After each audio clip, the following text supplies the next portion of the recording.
This is The Wheel Weaves, a Wheel of Time podcast with no spoilers.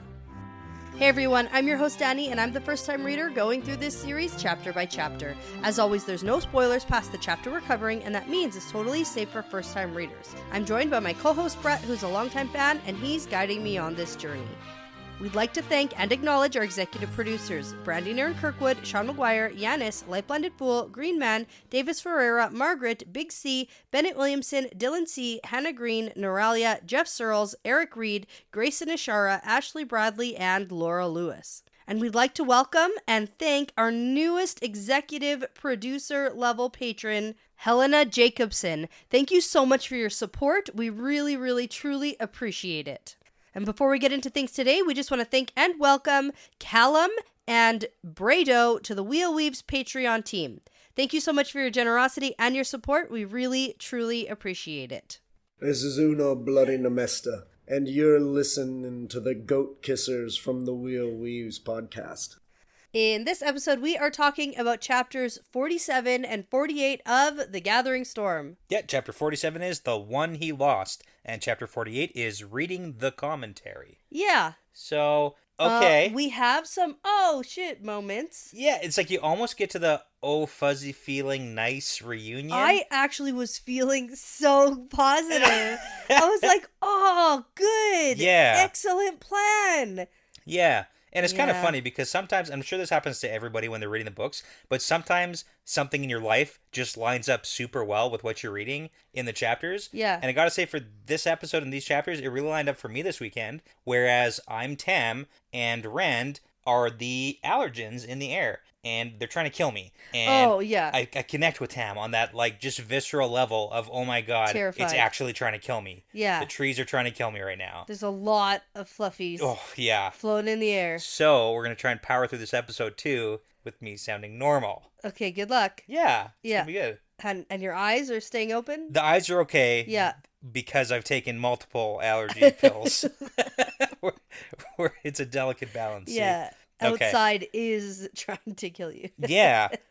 But I mean, okay, with Tam and Rand, again, we're going to get into this, but man, this is the reunion we've been talking and waiting about since book one. Like, since book one. You've asked, is Tam going to ever connect with Rand again? Yeah, and then there was like a weird moment where maybe Tam had gone to the White Tower and whatever, and I was like, that was a weird side note that then amounted to nothing ever, and then... Yeah. And, okay, and we can talk about it when we get there, but I had that's who's with Paris. Yeah, I know, like, that's the plan. And I, like, said it out loud to myself in the car. I was like, it's Tam. We even did the name. I tried to lead you. I tried to lead you a little bit in that direction. Because you're like, who's with Perrin? Yeah. And I completely forgot. You named so many people. Yeah, everybody else. Yeah. I think everyone except for the Two Rivers.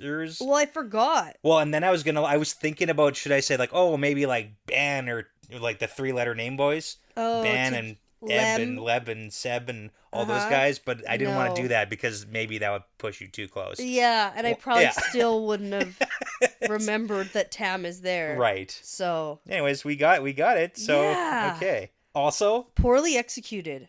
Well, here's the thing too. After tonight, you can go finish the book. I'm going to finish the book. We have one more episode. Yeah, and we got a crazy week, so we'll see. But that's exciting. Okay. Yeah. And I think it's lining up for the last episode in this house. Yes. Will be the last episode of this book for recording. Yes. Yeah. Neat. Okay, and since this is the second last episode... Oh, no. You know what that means. I'm not even remotely prepared again. And I know... Okay, but here's the thing, too. How does this always sneak up on me? I know there's 3 chapters that you don't know the chapter symbols for, but I'm still going to try to make you guess to see what the most popular chapter symbols in this book are. That this is going to happen every time. Every time, yeah, that's true. Oh, my gosh. Yeah.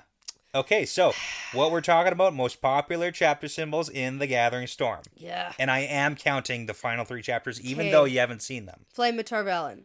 Okay, wait, pump the brakes just a little bit. Okay, slow up. Okay, number 1 spot, how many occurrences, and what is it? What do you think? Flame of Tarvalon. Okay, and with how many occurrences? What's your guess? 7. Okay, pretty specific. Yeah. You are wrong on both counts. Oh, shit. Flame of Tarvalon was not number 1, and it did not have 7. Okay. Okay. The dragon. The dragon, okay, with how many occurrences? Gosh, 6. Okay, you're right. Okay. This is actually a really fun fact about the fun fact. We got a record breaker this book because we have not yet seen a single symbol occur 10 times in one book in the entire series until this book. And it's the dragon coming in with 10 occurrences. 10 occurrences with the dragon. Okay. Yes. Again, so we did it. Okay, and That's then great. the Flame of Tarvalon? No, not the Flame of Tarvalon. Ooh. Yeah. There's a lot of White Tower shenanigans here. Wheel and Snake? There you go. Okay. Okay, knowing that top spot is 10. Yeah. Right? Coming in at number 2. Wheel Snake. Wheelie Snake. With? How many 7. occurrences? 7, you're right. There you go. Yes. Okay, you did it. Yeah, for the Ajas. Yes. And I wasn't holding my fingers up to you, so good job. I was just pointing at you. Yeah, I know. Aggressively. Okay, now we've got a 3-way tie for number 3 with 4 occurrences each. We got the dice. We do have the dice. That's Okay. 1. We have Flame of Tarvalon. There you go. That's 2. You're doing it. We have... It's a tricky one. Mm-hmm. So you're going to be thrown off a little bit on this one. How many occurrences? 4 occurrences. Okay. The Black Aja Two-Face Ooh, okay. symbol. Good effort, because that did have 3 occurrences. Ooh, okay. Close. I'll give you a hint. Okay. She's a central theme to these chapters. Cadswain's Terangriel? Yeah, right? Really? We got 4 4 occurrences of the of stars those. and moon. Ooh, okay, Yeah. okay. Yeah, which we did also see in New Spring. So this book, we got 3 symbols that we'd seen in New Spring, which were the stars and moon triangle, the 6 mice, and then there's a fish. And then we've got 1 brand new symbol for this book, too. Do you remember what that one was? Blacksmith Puzzle? Nope, that was last book. Oh, shit. I can't even keep... It was weird, and we had to have a conversation about what it was. Spiderweb. Yeah, the age lace, Glass- unraveling. Glass breaking. That's the one. Yeah. So there you go. Now, it does actually, with those, and considering the fact that the dragon had 10 occurrences, we have a bit of a shift in the overall most popular symbols in books 1 to 12. Fascinating. So we still have Wheel and Snake in number 1 spot with 67 occurrences, then Flame of Tarvalon with 57, but then the dragon symbol and the 5 dice switch. So dragon is now number 3. Yeah. With 39, 5 dice with 37. And then you got the wolf, and then Dragon's Fang and the lion, and then there's 2 that are quietly moving up, and I want to see where this goes. We've got the 2 faces, like the black and white faces, and the Forsaken one are very close to getting onto the board, the leaderboard. board. Yeah, the leaderboard here. Interesting. So, okay. Cool. There we go. Okay, I didn't do too Next bad. book you're going to remember. I doubt it. Remember that one time that I actually kept track and like knew it all, and then it was like no fun? That was, yeah. Yeah. So then I didn't do that, and then instead I completely forgot that it's a thing that I can do. It's good. Okay, so let's get into chapter 47, the one he lost, and the chapter symbol's the dragon. Right. Now we are going to start in a Rand perspective, because Rand has just returned from his meeting, well, his not meeting with the Borderlanders, because he didn't actually meet with them. Yeah, I mean, he met with her, and who is a Borderlander. He met with one of them. Yeah. Yeah. It didn't go to plan. No, it went badly. Yeah. And so he's doing some walking and some thinking, and he's feeling that something is super unsettling about the meeting. Yeah. And he can't really figure out what it is. And then it's sort of like, oh, it's because Hurin represents me before I was crazy and made of stone. Well, because he's like, oh, it wasn't the fact that the Borderlanders tried to trick him into getting into Farmatting. Like, he's used to people manipulating him. Yep. And this whole chapter is like a setup to the terrible meeting going terribly. Yeah. But it's like he's concerned about the manipulation. He's concerned about people putting him in boxes and trying to pull him one way or another. Right. And then Fair. it is trauma. It's the bringing him back to the before times, the happy long ago, when the biggest thing he had to worry about was whether Matt and Perrin liked him or not. Right. What's the saying from The Office? I wish you knew you were in the good old days when you were in them. Oh, or yeah. something along those lines. I butchered it, but... Yeah, but along those lines. Yep. And he didn't, and, you know... Mm-hmm. It's the old-timey feelings. That must be. That's got to be what it is. It's got to be it, right? Yep. We have a lot of him thinking about stuff, too. Oh, my gosh. Also so much. with and himself. it's all so, like, incoherent and just back and forth. And yeah. And, I mean, he's thinking got of... so much inner turmoil. He's going philosophical with it, too. He's like, I'm not even human. I'm a figure out of legend, and they put these suits on me and the coats and the jackets to make me appear human. Yeah. But I'm not. And there's a lot of angst. And, again, it's the setup. It's the setup for the It's meeting. setup, yeah. Which is all unfortunate timing. Mm-hmm. Okay, so then Rand is going to get some color swirls, and he sees Perrin walking through the camp that he's in under that big statue. Right. And then it switches to Matt, who's still in what looks to be Camelin, and he's like, rude that Matt just gets to be in Camelin with Elaine, and I don't. Right. But then he's like, oh, I can't have feelings. Yeah, and can't think about remember when I used to make out with her in the halls here? In these halls right here. In these what? Because he's walking through the Stone of Tears, see? The Stone of Tears. Yeah, it's a lot of reminiscing, and we're gonna get more. We got a half a chapter to kill here on reminiscing before we do things. And then he's like, everything was ruined in Falma. That's the place. Yeah, okay, but there are a couple important nuggets that I do want to, like, highlight from all this mess of a thought process that Rand is going through. Okay, sure. Because there is some important stuff that is kind of highlighted in the next chapter too, mainly like specifically Kalendor, because there's lots of prophecy stuff that Rand thinks about, and we know he's an avid reader. Yeah, that's actually pretty interesting. Yeah. So we've got lots of prophecy stuff in the Cariathon cycle about the Stone of Tyr and Kalendor and the Dragon Reborn wielding it, and then sometimes the scholars are like, he doesn't actually have to wield it. But the big question Rand is thinking about for himself is why? Like, why is Kalendor in the prophecies? Because it's not talked about, like, do I need it specifically for the last battle? The prophecy said he has to get it. Exactly, but it's like, is that just a sign to signify him as the real one? And he doesn't know, and that's what's bothering too, is like, what's the why behind it? Yeah, because the other sangreal that he has isn't mentioned in any prophecies. Which is also strange. Like, him cleansing the source, you feel would be like, why is there no prophecy about that? And like, there might be. And maybe we just don't know it. And it was destroyed or something. Because, I mean, the Shanchen have similar but different prophecies. Yeah, but we know those are the wrong ones. Right. Like, obviously. Like, maybe they existed, and then now we don't have them. Yeah, but that's a good point, too, because Rand also thinks on the whole Sangreal thing, and we got to start thinking, like, metaphorically and, philosophically about you can't just... you can't just do that. We need to think about it, because the last battle's coming up. So... Kalendor is, in his mind, inferior to the Choden Call, like the big one. Plus, it doesn't have strings attached to it by needing to use it in a circle with women. And I just wanted to highlight that because... that's what pisses him off about Kalendor. It's another box. It's another box that they keep trying to put him in, right? But that's what Min and Cadswin have a conversation about in the next chapter, so we got to circle back later, okay? Yes, okay. All right. Okay, but we're also going to get a little bit of a tidbit from Lews Therin. And I think it has to do with when they seal the Dark One away. Yeah. Right? Yeah, for sure. Yep, you're right. So Lews Therin says, I told them the plan would not work, that brute force would not contain him. They called my plan brash, but these weapons they created, they were too dangerous, too frightening. No man should hold such power. Yeah, so Lews Therin clearly did his own plan. Like, whether it was plan A, B, or C, he did lead the 100 companions to seal the bore, and we know all that stuff. But then we've got the Choden Call, which are these weapons they created. It seems that they were another option, but it's like we know they were never used because he had that thought process before. Like, when we first got them, he was like, we never actually used them. But it seems like they were maybe created as an alternative plan.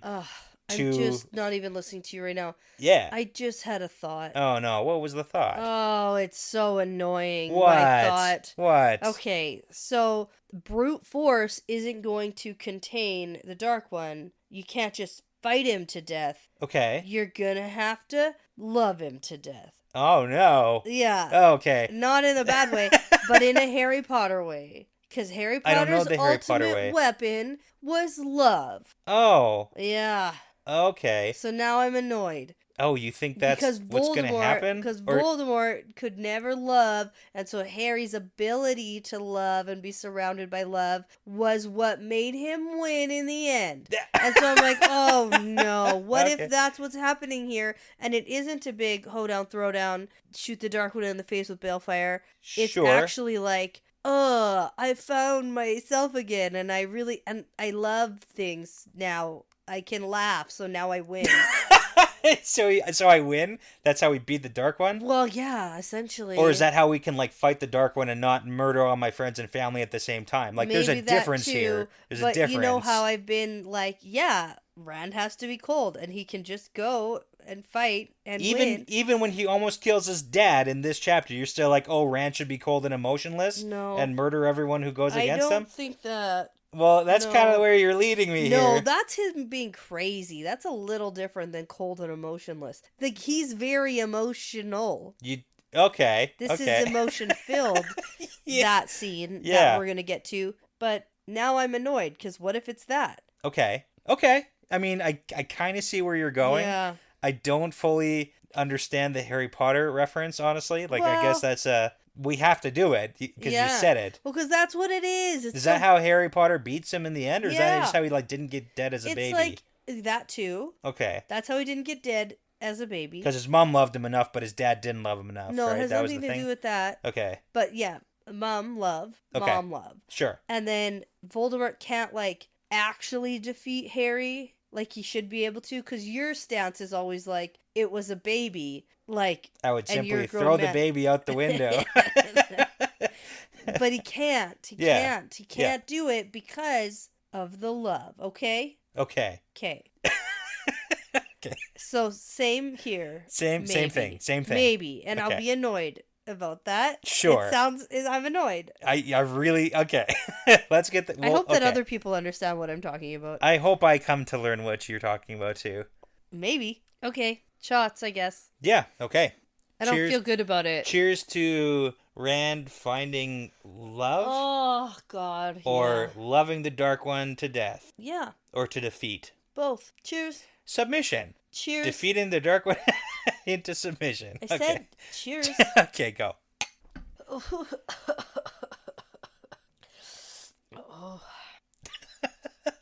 It's gonna give me heartburn. Yeah. Okay. Where are we? Something about Calendar? Yeah, so Rand gets to the place where Calendar used to be, but right now it's with Catswind hidden away somewhere. Oh.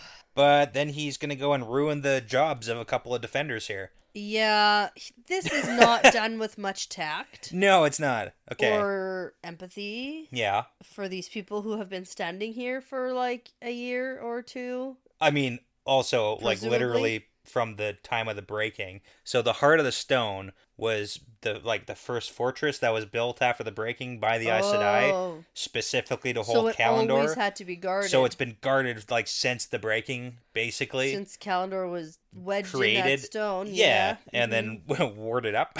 Yep.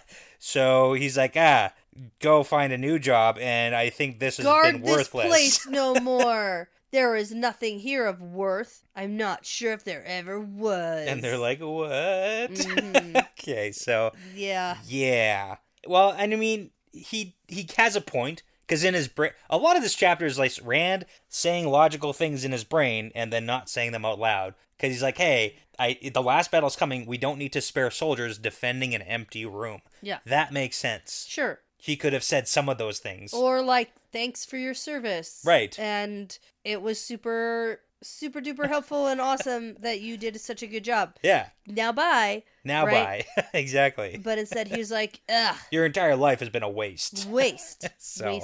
Okay. He also thinks about everyone who defies him, like the Borderlanders and the Shan-Chen. Right. And the Aes Sedai, and Catswain most of all. We're building up here to the Catswind thing, too. Yeah, and then he's like, maybe I should go back and make the Borderlanders fear me. Right. Or maybe I'll just go wipe out all the Shan-Chen. That'll teach them. Yeah. Yeah. So here's my philosophy.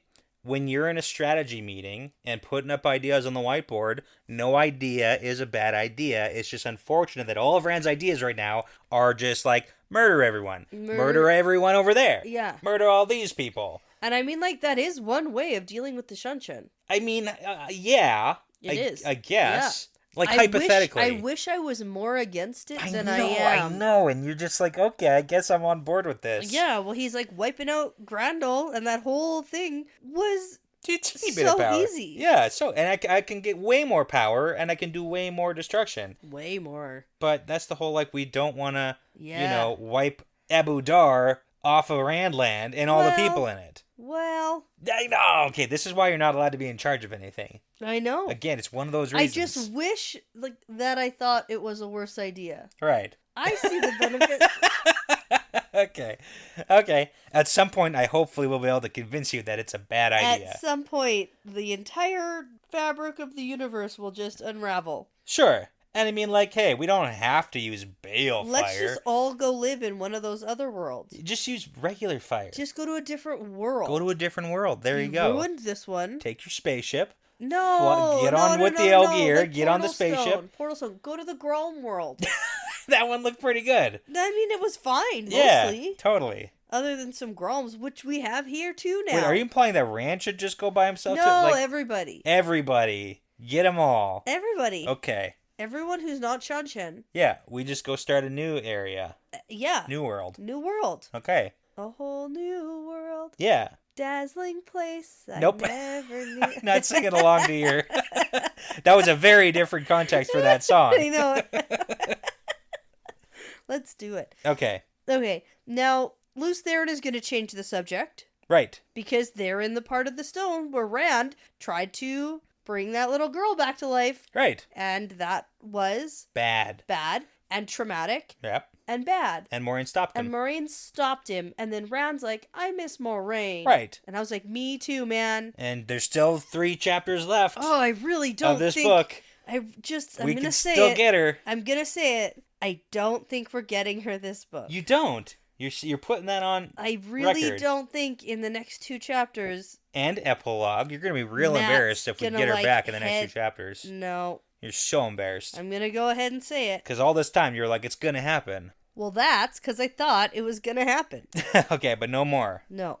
But anyway, seemingly out of nowhere, right. Rand has made a decision. Yeah. And he turns to one of the maidens who are sort of trailing behind him, I guess, at this point. Yep, they always follow him. Yeah. And he says, gather your spear sisters. We're going into battle. And they're like, now it's nighttime. Yeah. And he's like, yeah, darkness won't matter. I'll create enough light. It's in a good way. And then he fingers the access key. He does that a lot this chapter. He does. So many instances of that. He does. We can just say handled. Yeah. He handles the access key. And he thinks, I've driven the Shanshan back into the ocean once, and I'll do it again, alone. Yeah. And I'm like, balefiring them all isn't driving them back into the ocean. Unless he thinks that if he balefires most of them, like at that palace... The rest will leave. Then the rest will leave. Yeah. But I don't, think so. If you cause enough destruction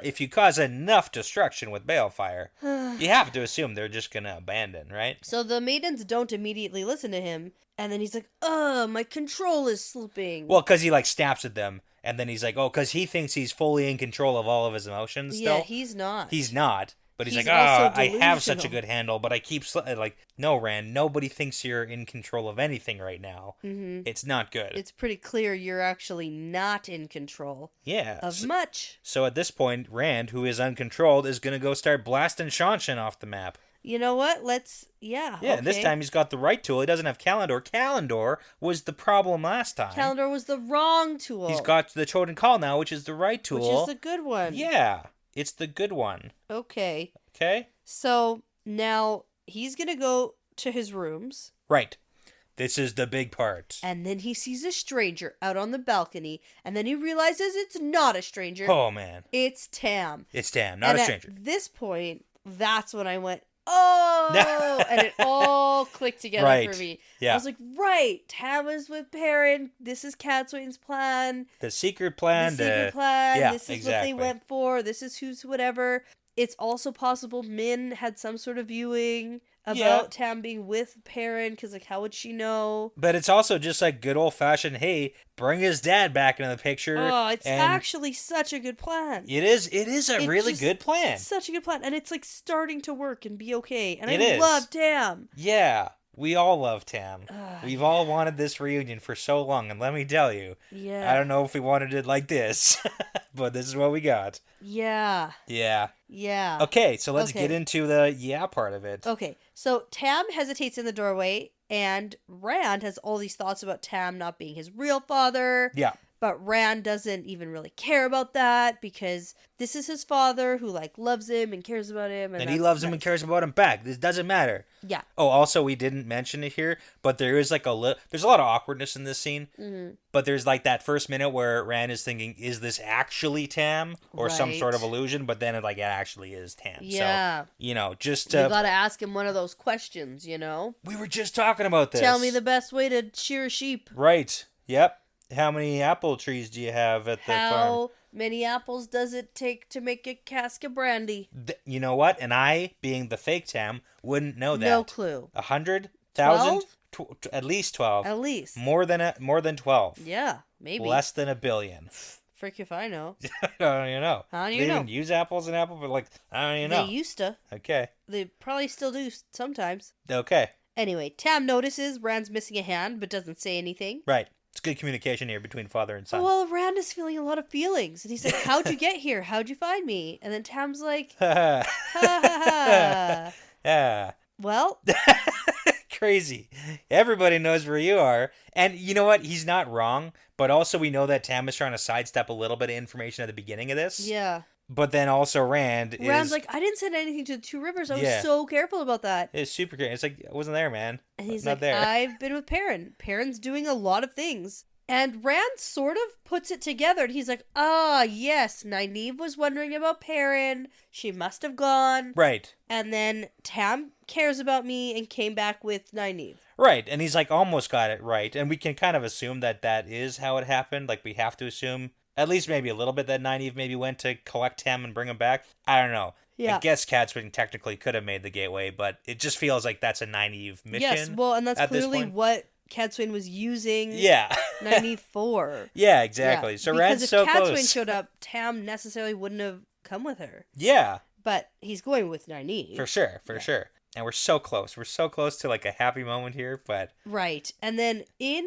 all of the explaining about all of the things that Perrin is doing, instead of Rand actually being like, oh shit, Perrin's doing what? He's like, so annoying, Perrin's using Two River people. Right, yeah, he does think that. Yeah. For a moment, and but then he gets like, distracted. He needed us. Yeah. What with the Sha-Chen and the Prophet's Men and the White Cloak and the Queen. Yeah. Now. Looks like a little bit of a time jump here. I am so annoyed. Why? That this is an off-screen reveal. Okay. This is what I've been waiting for and waiting for and waiting for was for somebody to figure out that that's Morgaze, and I wanted to see it. I'm so annoyed that I didn't get to see this. It's just like an offhanded comment by Tam. Yeah. Right. Yeah. This was huge for me. Right. That's like my favorite subplot. Well, we skipped some time here. I know, but that's such a fun one for me. I didn't want to miss it. We gotta skip ahead. I want to see it. Maybe only Tam knows. Maybe Tam's the only one who knows. I doubt it. Because Tam's a super genius and he's smart. No, he knows I doubt that. Okay, I tried. Anyways, it turns out Morgaze is alive, and Rand didn't murder her. And claims not to be the queen anymore. She's not the queen, so that's good. Yes, but still, what? Yeah, but let's get to the juicy bit here, because this is the important part of the conversation. Okay. To me anyways. Okay. Because, I think the queen reveal was the most important, but go on. Well, I mean, only for you in that situational, of course. Like in the parents' arc, but like in this, it doesn't matter. Okay. Nobody cares. Okay. She's not queen anymore. She whispered it to the wind.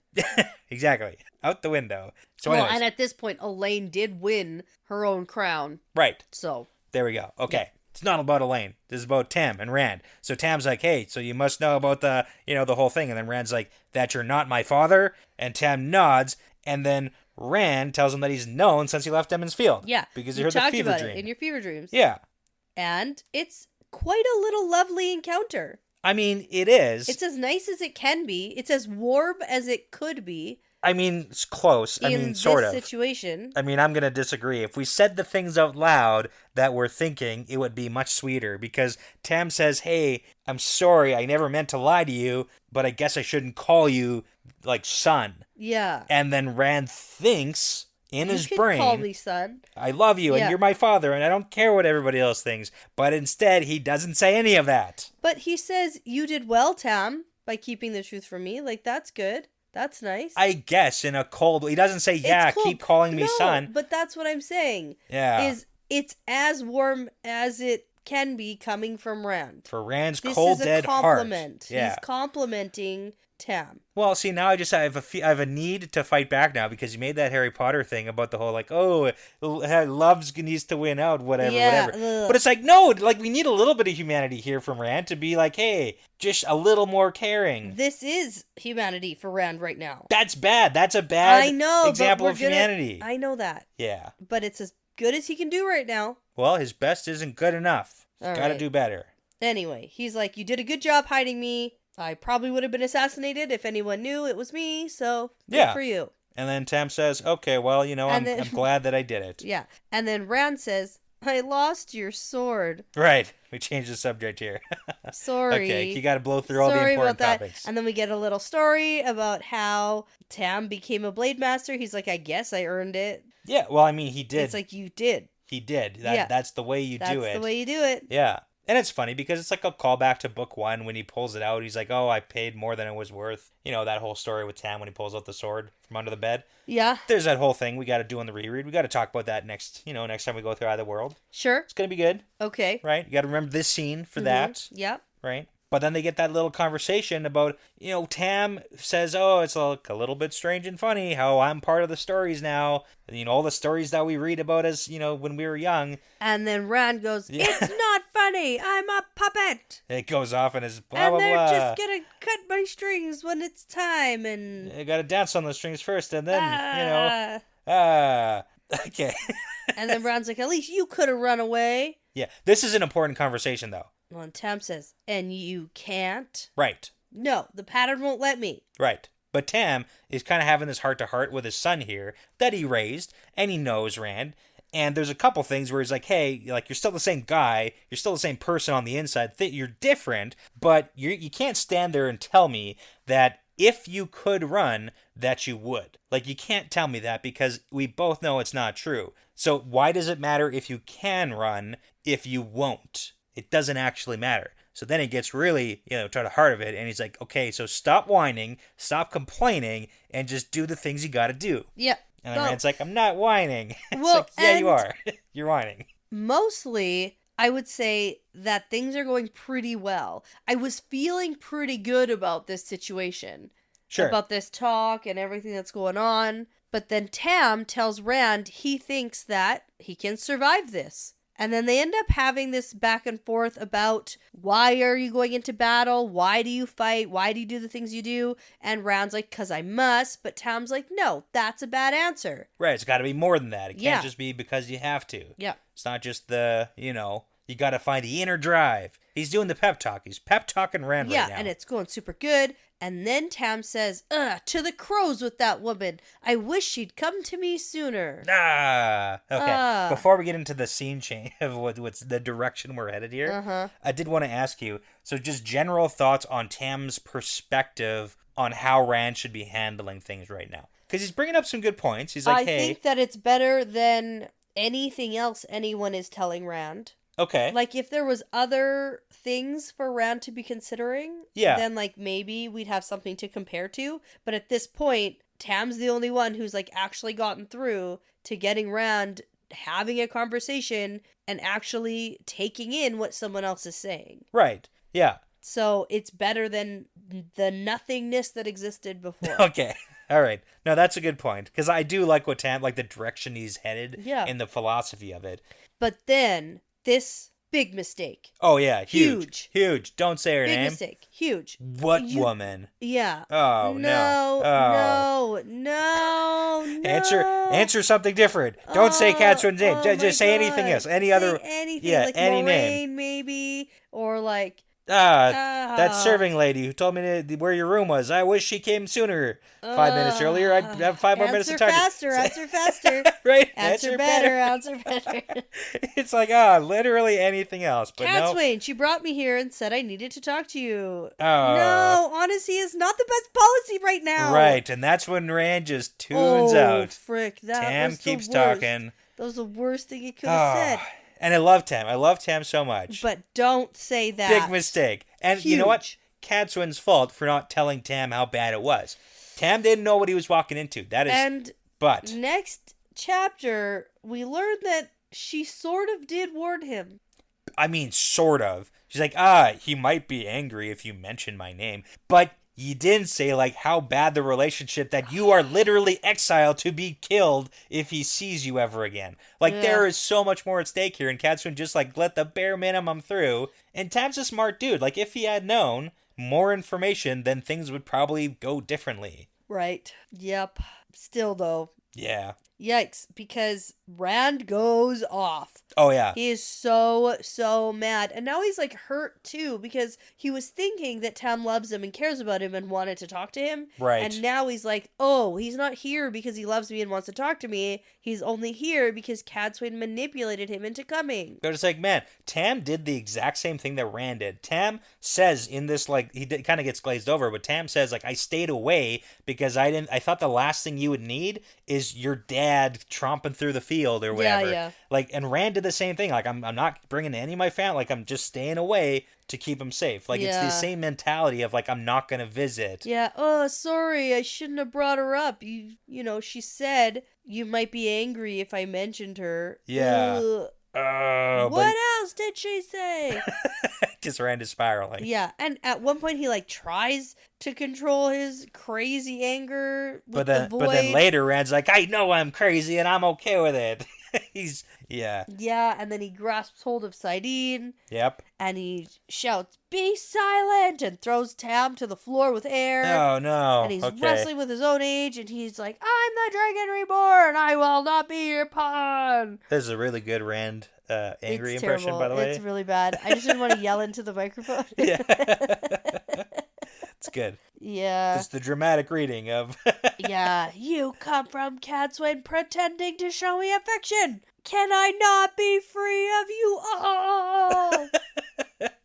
Oh, man. Yeah, and then Rand's like, oh shit, I've lost control, but I don't care. But then he sees how terrified Tam looks. Well, okay. Right now, because... Yeah. He Rand starts weaving... starts to weave. He doesn't weave it. He just weaves it. Weaves Balefire.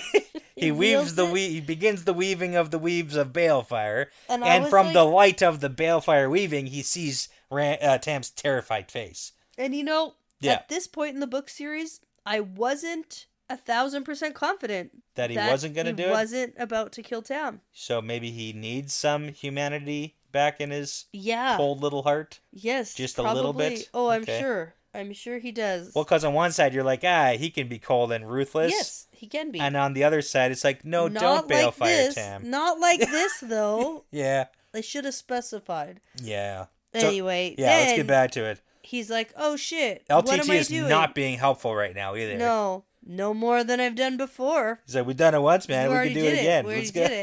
Let's go. Yeah.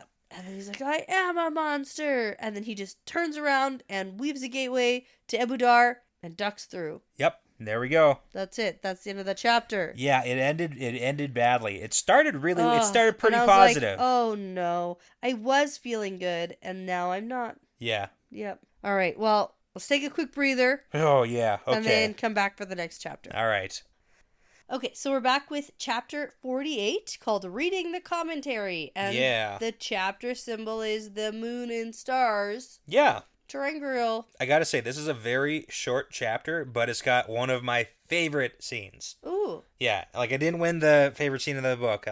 There's so many, but I love Tam versus Katswin. Okay. Love it. This is more of a information for you, reader, chapter. Yeah. It's filler to get to. Through Min's perspective. It's like we can't just have a one paragraph like chapter, a one-page chapter with just the Tam interaction. We could. Well, we can't. Okay. That's not the Wheel of Time. That's not the spirit of it. Okay. Now, we are in Min's perspective, and she's sitting in Katswin's little room with all the others who are always sitting in Katswin's room. Yeah. And they're all waiting to hear the results of the meeting that Tam was supposed to be having with Rand right now. Yeah, so we got Min Nynaeve, and then Katswin, Beldine, and then Corelli, or Corel. Okay.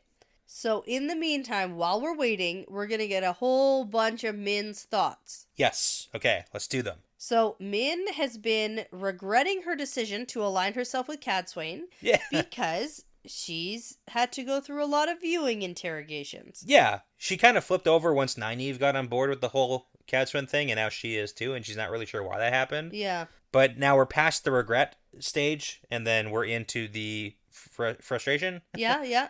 So it's like we're moving along the, because Cadswin wants to know everything Min knows, but won't tell Min anything that she knows. Exactly. Yeah. Yeah. And now Min is determined to find answers for Rand to help him in the last battle, and she's currently reading the book called Commentary on the Dragon. Yes. And this is basically just a bunch of scholars, I guess, who have made a book about the prophecies and their interpretations of the prophecies. Which makes sense. Like, we got to start piecing things together for when Rand is back. Exactly. Like, that's what it's all about. And we're really going to narrow in and focus on one specific passage, which is going to be important. So, he shall hold a blade of light in his hands, and the three shall be one. Yeah. Okay. We got a lot of thoughts. Yeah. A lot of her thoughts, a lot of the author's thoughts, a lot of thoughts. So, the blade of light is probably, almost definitely, Kalendor. Right. Mm-hmm. Are you in agreement with that?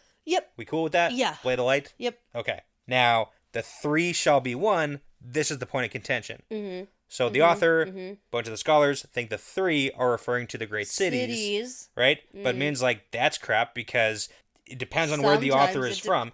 Yeah, well, it's like, okay, Tyr, Ilion, and like their own city. Exactly. Is it Camlin or is it Tyr, Ilion, Kyrian, or is it like Tyr, Ilion, Ebudar? Who knows? Or is it Kyrian, Camlin? Like, what's the mix and match here? Yeah. Plus, Rand's conquered more than 3 cities. Plus, he gave away everywhere except for Ilion. He's actually only the king of one of them. Ilion, that's the only one. Yeah. Like, none of that actually makes any sense. And now that Rand is, in fact, like, before, I guess you could try and speculate, but, like, this speculation seems wrong, and she voices that. Yes. And this is the first instance of us getting Beldine kind of being a dick in the background here. Yeah. I don't really remember who Beldine is. Yeah, well, she's going to leave, so you don't have to remember her. Okay, fair. I guess we just need to know that she doesn't really like Min. Yeah, well, it's because of the next part that happens. She explains why. Well, okay. So Min holds up the book and is like, hey, Cadsuane, I think this interpretation is wrong. And then Beldine snorts again. And then there's a little back and forth. Because Cadsuane is like, hey, Beldine, you got something to say? Yeah. She's like, it's cute how Min is acting like a scholar. Yeah, it's like, fuck you, Beldine. Like, how condescending are you being right now? So condescending. The most condescending. Yeah. Oh, man. It's like, that's what I said I do. Yeah, but then Cadsuane supports Min in her own Cadsuane way. Like, she's not like, go ahead, Min. It's like, she's kind of like, what do you think? I didn't ask if you wanted to tell me. I told you to tell me. Yeah. It's like not exactly 100% supportive. It's forceful. It's always forceful with her. Right. And so now she's like, ooh, I think that this whole circle of 3 business has to do with Kalendor, and that might be what they're talking about, the circle of 3, or the 3 shall be 1. That's Min's new interpretation. Yeah, like she's like, this cities thing is clearly wrong. That doesn't make sense, and it's more like it's got to be some sort of like this is how he's supposed to use Kalendor. Right, and like, then Cadsuane's like, yes, very good, little girl. Yeah, but it's like also very good because she figured it out. Yeah, but Cadsuane already, to an extent, had figured it out. I mean, to a higher extent, because that was the passage that Cadsuane used to lead her to do more investigation to find out that it's actually the Kalendor has to be used in a circle with a woman leading. So it's like 2 women and Rand, basically. Yes. So she did go a lot further with it already, but good on Cadsuane's like 300 years old. Yeah. Min's like, what, 25? So like, what? Good for her. I don't care. But it's important because Min figured this out with so many, like, fewer years to study. She's really smart. She's figuring stuff out. She's like, I did it. I figured something out. Cadsuane's like, yeah, something I already clearly know, though. Yeah. And didn't share with anybody. Exactly. Yeah. Even though you're reading that and looking for interpretations. Yeah. I could have shared with you what I know, but part of the learning process is people learning for themselves. Right? Potentially. Right. But in this situation, our goal isn't to help Min to figure things out by herself. Our goal is to help Rand. Yeah. And if Min could have more information to go off of, wow, initially, then maybe she'd be able to do even more with that information. Well, maybe having a fresh set of eyes too, you know? I'm trying to say, like, Catswin had her best interests. No, why are you defending Catswin? No, I don't even know what's going on. Okay. But then they get interrupted by the door slamming open, and a very angry Tam Althor comes in and glares at Cadsuane. Yeah, this is the best. What have you done to him? What'd you do to my boy? Yeah, and Cadsuane's little offhanded comment like, ooh, try to teach him some manners. And apparently some of the other members in his family... He learned from his family. Right? It's like, But I love Tam standing up to her right off the bat here. Watch your tongue. Yeah, absolute beast mode here for Tam. To tell an Aes Sedai, like, watch your tongue. He is gonna have none of it. I love it. I love Tam. Yeah. And he's like, the entire room seemed to grow darker when he entered. What happened to him? And Cadsuane's like, so it didn't go well then? And I want to point out a little contrast here, too, because in the conversation Tam was having with Rand, when Rand didn't give him permission to call him son, he stopped calling him son. He started saying, my lord. Yeah. Things like that. Even if it was a little bit awkward on the tongue, he stopped calling Rand my son. Mm-hmm. But here, when he's coming in to storming on Cadsuane, he's again saying, what happened to my son? My son. So I love it. I love the defense here. And that's also why Rand's an idiot and should have said, you can call me, like, son still. He's an idiot. Well, that's fair. He needs humanity back. Come on. Okay. All right. Fine. Anyway, so where are we? So Cadsuane's like, did you use the script I prepared for you? Did you say my name, perchance? Yeah. Yeah. Mm-hmm. Okay. But here's the thing. And Tam's like, I started to, but I realized it wasn't working, and he wouldn't open up.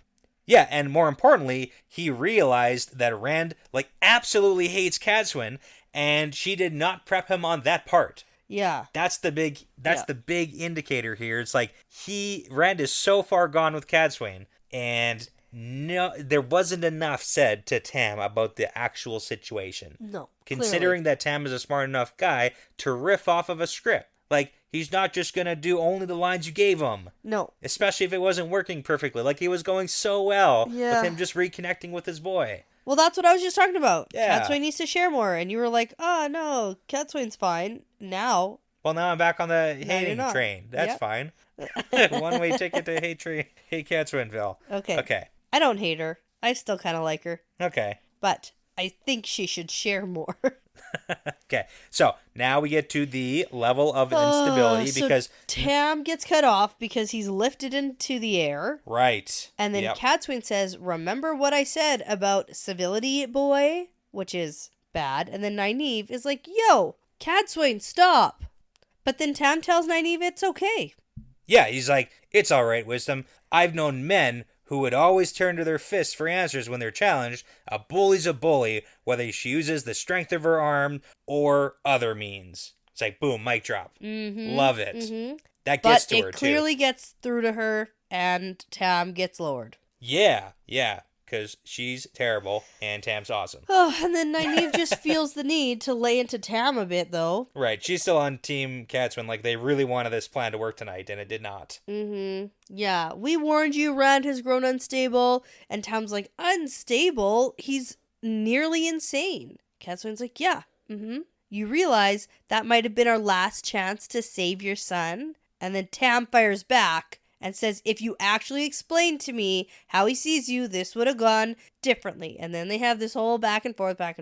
Yeah, and it's kind of funny because, if you think about it, Tam hasn't seen Rand in, 2 years. Yeah. And the contrast between Rand as Tam knew him and Rand today is so different. It's like night and day. And everybody else kind of has gotten to see the slow burn of him slipping into the madness. I feel like they're more used to it, too. Yeah, they got to see and get used to the muttering and the anger and the rage and all this and that. But with Tam, it's just like, boom, here he is as he is right now. Yeah. So he can tell 100% that, Rand is not doing okay. Right. Speaking of, Min suddenly realizes that Rand is now far off to the west, through their bond. Yeah.